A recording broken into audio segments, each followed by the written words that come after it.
अटल जी, आपने पिछले parliament discussion में कहा था कि यदि आपको जोड़ तोड़ करके या दूसरी पार्टी के लोगों को मिलाकर सरकार बनानी पड़ी या खरीद फरोख्त करके, तो आप ऐसी सरकार को चिमटे से भी नहीं छुएंगे। तो मैं ये जानना चाहती हूँ कि यदि इस चुनाव के बाद ये स्थिति आई तो आप क्या करेंगे?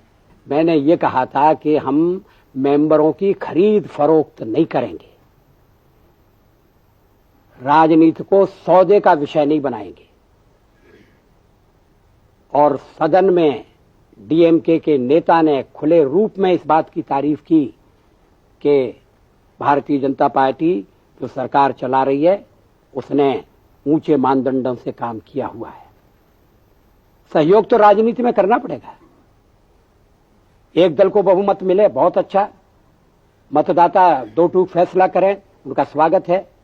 लेकिन अगर सहयोग लेने की आवश्यकता पड़ती है तो उसमें कोई संकोच नहीं होना चाहिए। अटल जी, उनका प्रश्न ये था कि अगर सरकार बनाने में बहुमत में आपके और आपकी जो एलाइड पार्टीज हैं उनके भी बहुमत में कुछ कमी रह गई तो क्या फिर से कांग्रेस को तोड़ने की कोशिश करेंगे? नहीं, कोई कमी नहीं रहेगी। मुझे तो 300 की संख्या दिखाई दे रही है। कांग्रेस पार्टी की भारत में सरकार रही 45 साल, उन्होंने 5 प्रधानमंत्री दिए, विरोधी दलों को ले देकर 5 साल सरकार बनाने का मौका मिला और 7 प्रधानमंत्री दिए। तो किस बिना पर भारतीय जनता पार्टी स्थायित्व का वादा कर रही है? अब अगला प्रधानमंत्री ऐसा आएगा जो पूरे 5 साल रहेगा।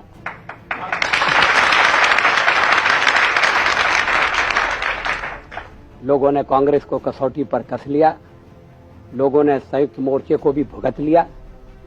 अब हम लोगों से कह रहे हैं कि आप हमें भी एक मौका दीजिए और आपको पछतावा नहीं होगा, आपको शिकायत नहीं होगी। अटल जी, आपकी पार्टी के जो अगले प्रधानमंत्री हैं वो पिछले प्रधानमंत्री की तरह सिर्फ 13 दिन तो नहीं चलेंगे? गणित बदल गया है।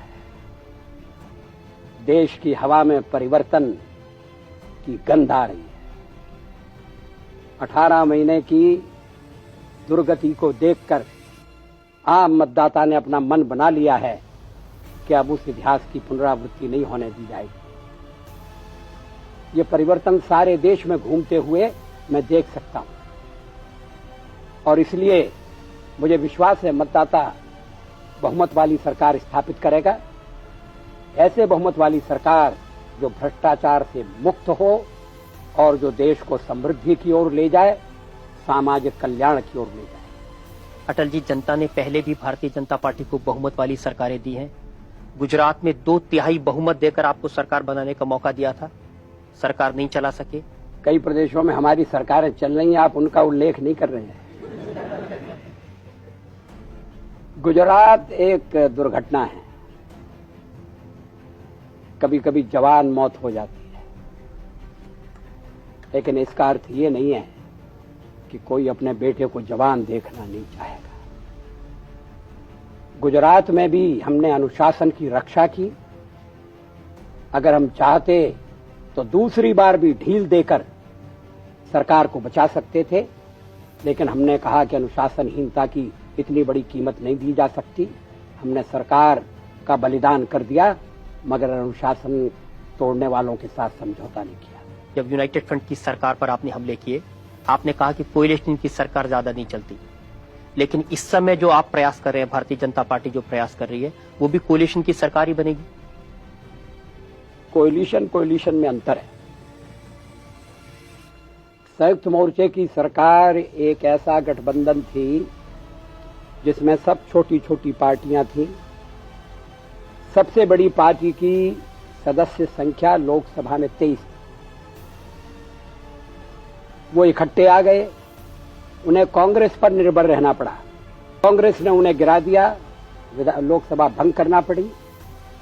हम इस समय जो रणनीति अपना रहे हैं, तो हम भारतीय जनता पार्टी को सबसे बड़े दल के रूप में उभरते हुए देखना चाहते हैं।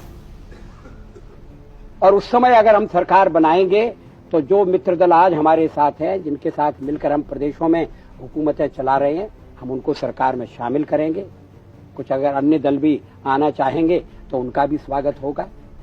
लेकिन भारतीय जनता पार्टी उस कोएलिशन में सबसे बड़ी पार्टी होगी। इसकी सदस्य संख्या बहुमत तक जा सकती है, 200 से ऊपर होगी, इसमें तो कोई संदेह ही नहीं है। मैं तो 250 की गिनती कर रहा हूं।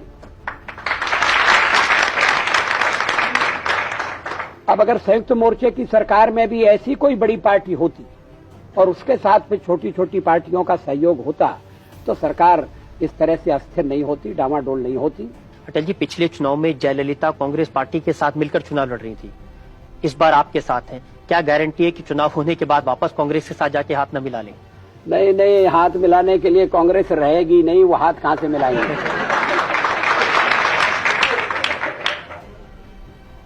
तमिलनाडु की स्थिति विशेष है, भिन्न है। वहां या तो डीएमके है या अन्ना एडीएमके है। डीएमके संयुक्त मोर्चे के साथ चली, बच गई अन्ना एडीएमके, उनके साथ हमने गठबंधन कर लिया। आखिर हम तमिलनाडु में अपने पांव जमाना चाहते हैं।